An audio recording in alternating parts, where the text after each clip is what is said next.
Slavvza was a mountainous and forestry region directed by witch clans.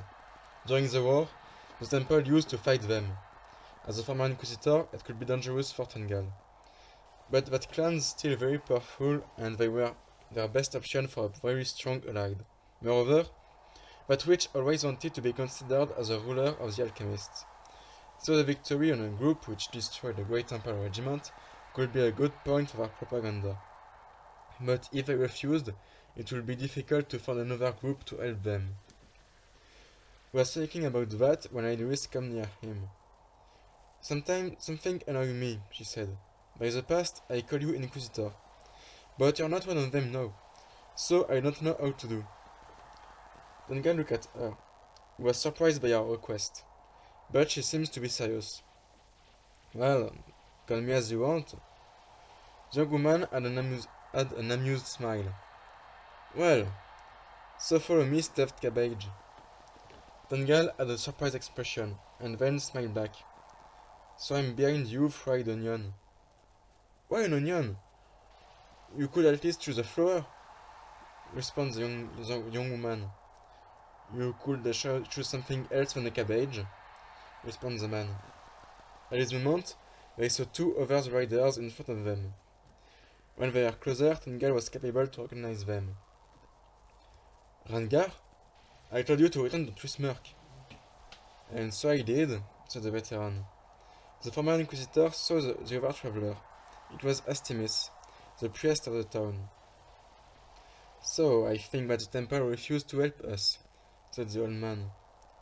We can't say that, said Tungal, who explained what happened since he arrived to Redfield. Rangar told me that you are a good fighter, but you should learn new abilities, continued the priest. Now that you are not an inquisitor anymore, you have to learn some magic tricks.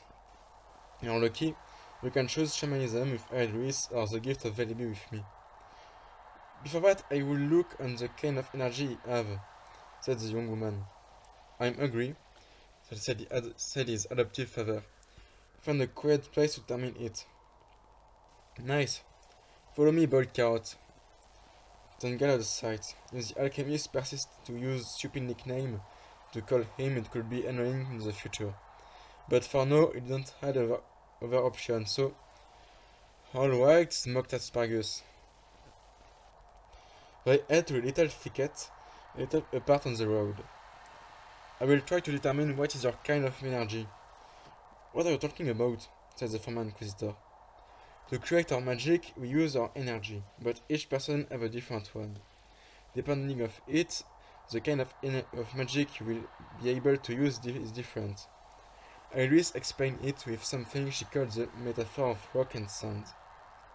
The witchcraft needed an energy very easy to disassemble and reassemble, like sand, to create very complex and powerful spells. Sometimes, more than half of the energy was used to that organization.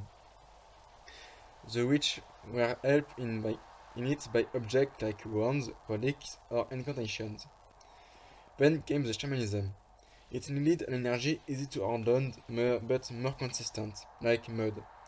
The objective was to shape the energy and then to let it infuse in the environment of the body. For example, for the transformation in Maidel Crown. The pyromancy and the magic of Velibi use an energy very compact, almost impossible to harden. The objective was to send it in mass to create fire or protection. The complexity was more to control the flow of power. The young woman put her hand on the chest of the man. He felt an oppression in it during a few seconds until she removed it. Amazing, she said. I never feel a magic like yours. It is incredibly dense. And what does it mean? Said Tungal. It means that it will be very difficult for you to use magic, but also that you could be very powerful in pyromancy or Velibi magic. After a few minutes, she looked at Tungal. I would have a question for you. During the attack of Aedris, the Black Blade prevented me to use my magic, which is my only weapon.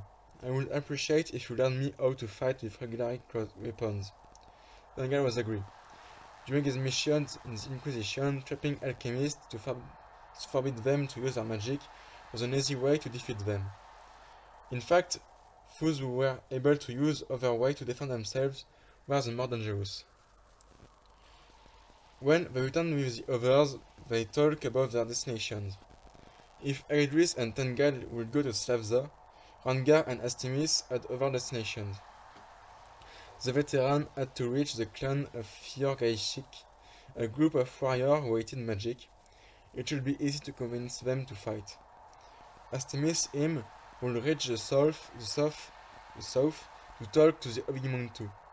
Before to go in their respective missions, the old priest gives to the young man a book to learn the magic of Velebi. When they started their travel, a few hours after the separation, Aedris had a laugh. Hey, roasted turnip, I have a problem.